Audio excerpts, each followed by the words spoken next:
Olá a todos, olá a todas. Estamos aqui no nosso terceiro encontro e vamos hoje falar de um assunto muito interessante e muito curioso sobre estrutura de equipes, né? Uma pergunta para vocês. Na sua opinião, o que levou a maioria de um povo a matar outro? Estamos aqui falando da época do Hitler, né?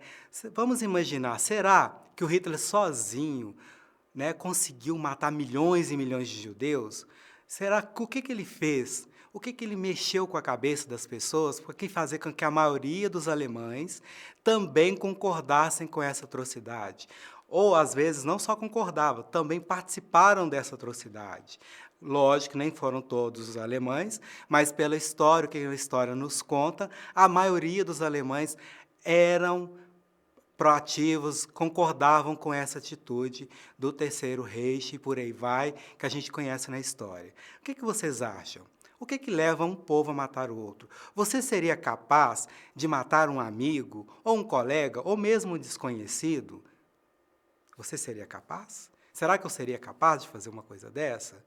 Será que alguém teria o poder de me influenciar, de fazer com que eu fizesse isso? Bom, existem várias teorias, existem várias questões, né? E temos aí várias questões, começando aí com a questão genética, vocês estão vendo ali um macaquinho, né? Será que nós nascemos mal ou nos tornamos mal? Existem vários filósofos, alguns dizem que o homem nasce como uma folha branca e que, de acordo com o ambiente, de acordo com o que ele passa na sua vida, ele vai se tornando cada vez pior ou melhor. Então, ele vai ser uma contingência do ambiente, quer dizer, ele vai ser produto, fruto ali do ambiente em que ele vive. Já tem outras teorias que dizem que o homem é uma mistura do animal, mas também do social, que ele já traz uma carga genética, que a maldade já vem aí de heranças genéticas, e com o contexto social, com as relações com que ele vive, a soma do genético e com o social faz com que ele se torne mal. E já tem outras teorias que dizem que não, que o homem não nasce mal ou ele não é mal, e você também não herda isso. Tem outras teorias que dizem que o homem se torna mal porque ele é manipulável, ele é muito influenciável. Será qual dessas teorias está certa? Vamos pensar? O homem nasce mal, ele se torna mal, ou ele é manipulado a ser mal? Qual que você concorda? Qual que é a sua opinião sobre esse assunto?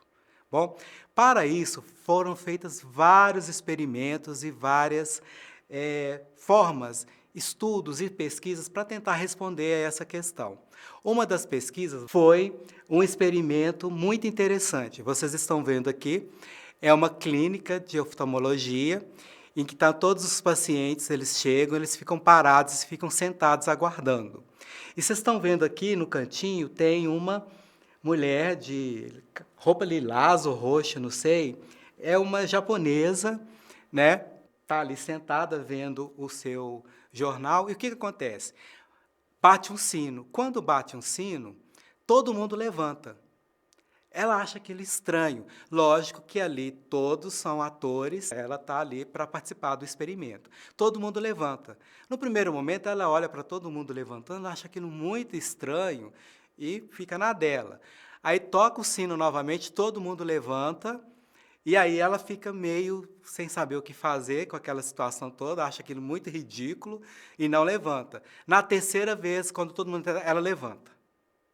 E aí, todas as vezes que toca o sino, ela levanta e senta junto com as pessoas. E aí a experiência continua. O que que eles fazem? Eles tiram todos os atores e aí vão trabalhar agora só com pessoas reais. E aí todos os clientes, os possíveis pacientes da clínica começam a chegar, né, e passam a ser atendidos, e um a um vão chegando e sentando.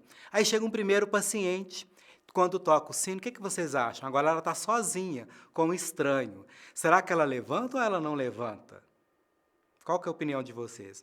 Por incrível que pareça, quando toca o sino, ela se levanta. Aí o estranho acha aquele estranho, pergunta, né, por que você está levantando? Ela, não, não sei, todo mundo faz isso. O estranho acha aquele esquisito, na segunda vez que ela levanta, ele vai, finge que levanta, não levanta, mas na terceira vez ele acaba levantando. E aí, pessoal, a coisa mais incrível acontece, vocês têm que assistir esse vídeo. Todos aqueles que entram, né, começam, então, a ver aquele comportamento dos dois, e aí daqui a pouco nós temos uma sala repleta de pessoas e todas se levantam quando toca o sino. O que isso quer mostrar para a gente? Né? Que teoria louca é essa que faz com que a pessoa ela aceita um comando e vê o outro fazendo e vai fazendo aquilo, sem pelo menos questionar? Né? Nós temos aqui no vídeo, vocês vão ver que tem até um senhor que ele não quer levantar de forma alguma. Né? Mas aí ele resiste, ele resiste, ele resiste, e no final ele acaba se levantando também. Essa é uma experiência, eu vou explicar ela daqui a pouco. Tivemos também uma outra experiência de Milgram, muito famosa, inclusive tem um filme com esse nome, chama Experiência de Milgram, que é de obediência à autoridade. Como que foi feita essa experiência? Tinha duas salas, né, uma sala e uma antessala, e numa antessala tinha uma pessoa com um artefato no braço que dava a sensação de choque. E a pessoa do outro lado fazia uma pergunta. Se essa pessoa errasse a pergunta, ela aumentava o nível do choque. E esses níveis iam aumentando a cada vez que ela errasse essa pergunta, ou uma das perguntas. Se ela acertasse, ela não levaria choque. Só que quem que está agindo como ator e como atriz aí? A pessoa que está levando o choque, na verdade, não está levando choque nenhum. Mas quem está dando o choque, fica ali o cientista, né, o pesquisador, dando ordem para ele. Então, o que acontece? O que foi conclusivo nessa experiência aí, muito interessante? Todas as vezes que a pessoa errava, a pessoa ia lá e acionava o botão para dar choque numa determinada intensidade. E aí a pessoa do outro lado, a atriz ou o ator, começava a gritar: para, tá doendo, para. E aí, se ele errasse de novo, a intensidade seria maior. Será que as pessoas dariam uma intensidade maior de choque ou parariam por ali? Por incrível que pareça, a maioria das pessoas, quando iria parar e falava para o pesquisador: nossa, ela está sofrendo, ela está gritando, o pesquisador dizia: continue, é a sua missão dar o choque, continue, você está aqui com o objetivo de dar o choque. Aí a pessoa, por incrível que pareça, chegava a níveis críticos, a níveis que poderia levar esse indivíduo a morrer. Né? O que isso diz para nós? Né? Como que uma pessoa tem uma obediência tanto a essa autoridade a ponto de dar um choque no nível letal de levá-lo à morte? Essa foi a experiência Migron. Vai estar os dois vídeos nos nossos materiais e vocês podem assistir isso e vocês vão ver como que é interessante. Então, o que essas duas experiências nos dizem? Existem essas três teorias: teoria da obediência, teoria da conformidade e teoria da autoridade. O que a teoria da obediência nos diz? Que é muito mais fácil você obedecer do que você desobedecer. Então, por exemplo, a gente aprende isso na nossa casa, né? Quando seu pai fala assim: Maria, vai comprar pão. A Maria: não vou. Vai sim, eu estou mandando, você tem que comprar o pão, você tem que comprar o pão. Aí a Maria vai meio que revoltada e acaba obedecendo. Então, no nosso inconsciente, nós já fomos preparados a obedecer, a sempre dizer sim. Né? É muito difícil para nós dizer não para as pessoas. Né? Às vezes você pode até estar pensando aí: nossa, mas eu acho tão fácil falar não. Mas se for uma pessoa que você ama, ou se for uma pessoa que tem autoridade sobre você e te pedir, provavelmente você vai falar assim, querendo dizer não. Então, a teoria da obediência nos mostra e nos traz claramente o tanto que nós somos predispostos, inconscientemente mesmo, a aceitar. E por que a gente aceita? Porque a responsabilidade não é minha. Por exemplo, eu fui comprar pão e aconteceu alguma coisa no trajeto da minha casa até a padaria, de quem que é a culpa? É minha ou do meu pai que me mandou ir comprar pão? A culpa é do seu pai, porque ele é que te mandou. Igualzinho lá no caso dos alemães, né? Quando os soldados matavam um judeu, ele matava porque estava obedecendo a uma regra, mas também ele não era responsável. Por que você matou? Ah, me mandaram, a culpa não é minha, não sou eu que estou matando. Eu estou obedecendo a uma regra. Então, a teoria da obediência explica porque muitas vezes você faz um ato de atrocidade porque você não se sente responsável por isso. Será que isso acontece na sua casa também? Muitas vezes você quer dizer não e diz sim, né? Porque você está seguindo esse comando inconsciente. A segunda teoria é a teoria da conformidade. O que é isso? Chama teoria da conformidade social. Nós, seres humanos, precisamos viver em conjunto. Nós precisamos do outro para sobreviver. Ninguém vive sozinho, ninguém é uma ilha. Você já viu que você só existe porque o outro te vê? Vamos imaginar que você estivesse num lugar e que você não fosse visto por ninguém. Você não existiria. Você só existe pelo olhar do outro. Quando o outro te vê, quando o outro te vê e te nomeia e te chama pelo nome, você passa a existir. Então, o ser humano, ele tem uma necessidade social imensa. E ele tem uma necessidade de agir conforme as regras do grupo. Então, por exemplo, se eu estou num grupo em que todo mundo bebe álcool e eu não bebo álcool, vocês acham que o meu tempo de permanência nesse grupo vai ser maior ou menor? Provavelmente vai ser muito menor. Com o passar do tempo, o próprio grupo vai começar a me excluir, porque eu não bebo bebida alcoólica como eles. Vai chegar algum momento que eu também vou me sentir tão diferente daquele grupo que eu não vou mais querer participar daquele grupo. E observa, né, tem aquele ditado, diga com quem tu andas, eu te direi quem tu és, é mais ou menos por aí. Você vai andar com um determinado grupo e você vai acabar aceitando as regras daquele grupo.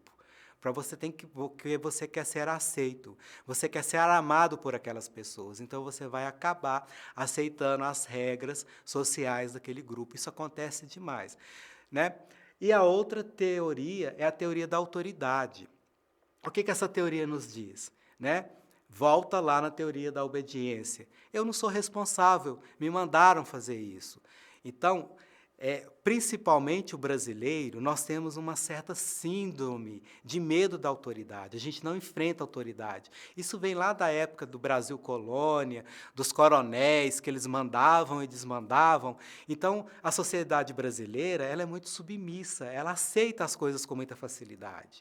É muito mais fácil você fazer o que o outro te pede do que você bater de frente, do que você questionar, do que você não querer fazer aquilo. Então é muito fácil para mim fazer algo e falar, olha, ele mandou, eu só estou fazendo o que ele mandou. Observa quando você está num trabalho que você não gosta desse trabalho. Né? Você entra às 8, sai às 18 e as pessoas perguntam, por que você faz?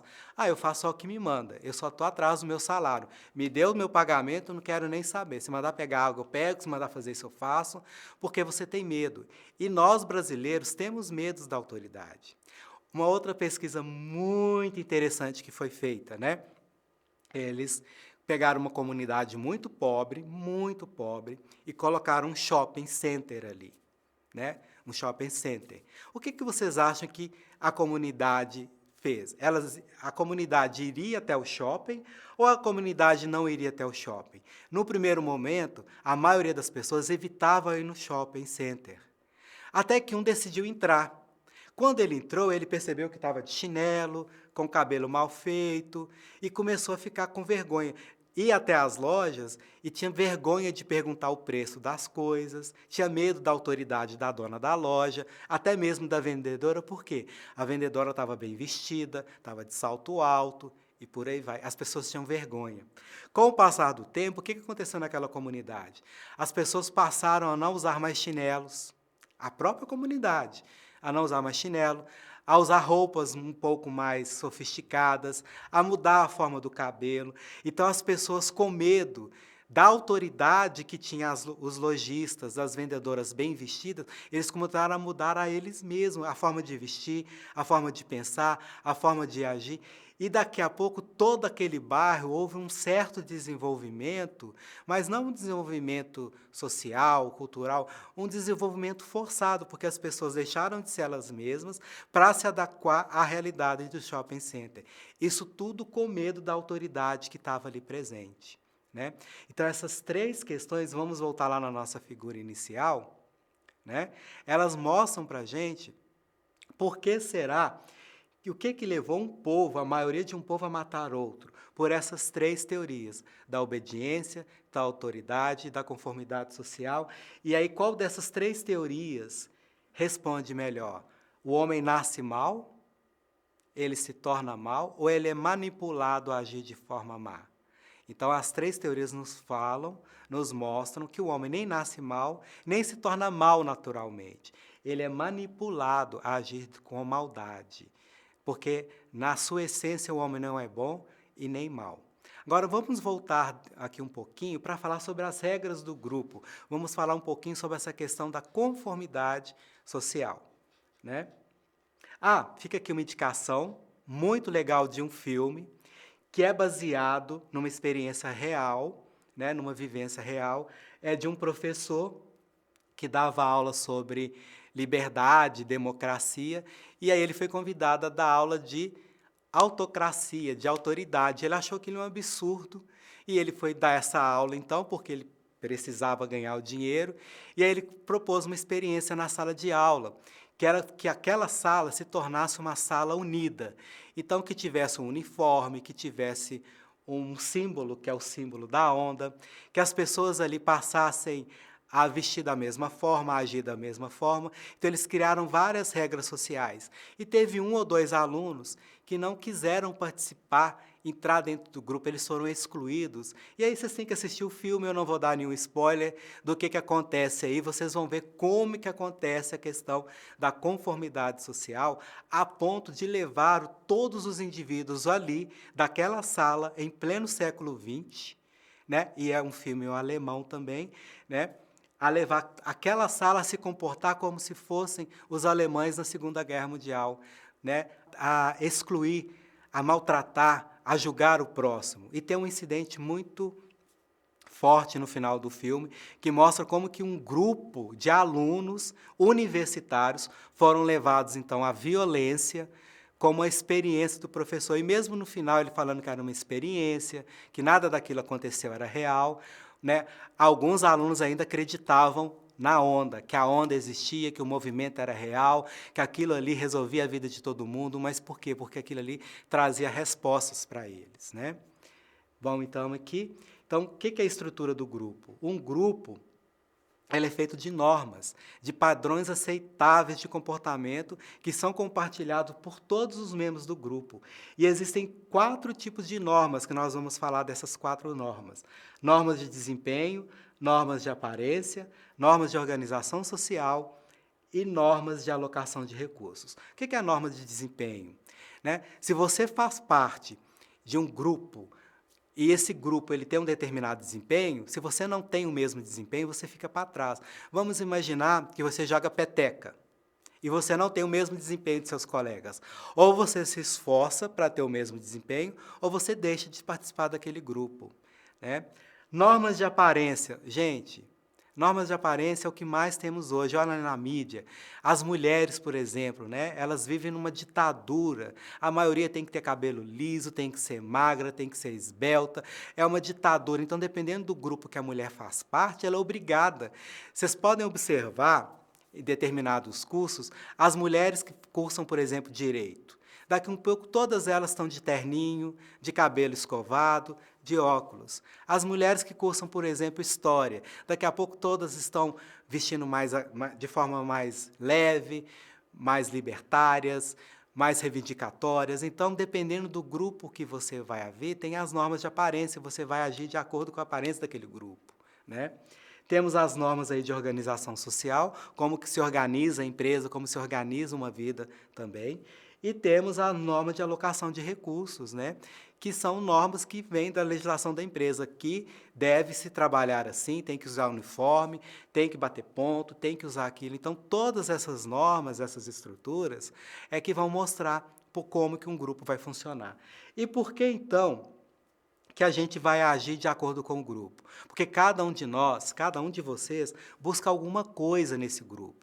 Ou você busca segurança, que é estar entre amigos, pessoas que pensam igual a você, ou você busca status. Eu ando com o grupo tal, porque o grupo tal todo mundo gosta, é o grupo dos riquinhos, ou então são os grupos dos maloqueiros. Ou você está buscando autoestima, ou você quer apenas fazer parte, ou você está buscando poder também, ou você está simplesmente buscando alcance de metas. E aí fica essa pergunta para você agora. Quando você está analisando todos os grupos dos quais você faz parte, o que você busca mais? É segurança, status, autoestima, associação, poder ou alcançar juntos aí algumas metas? Fique com essa reflexão Finalizamos aqui o nosso encontro e vamos para a nossa quarta aula. Um grande abraço a todos.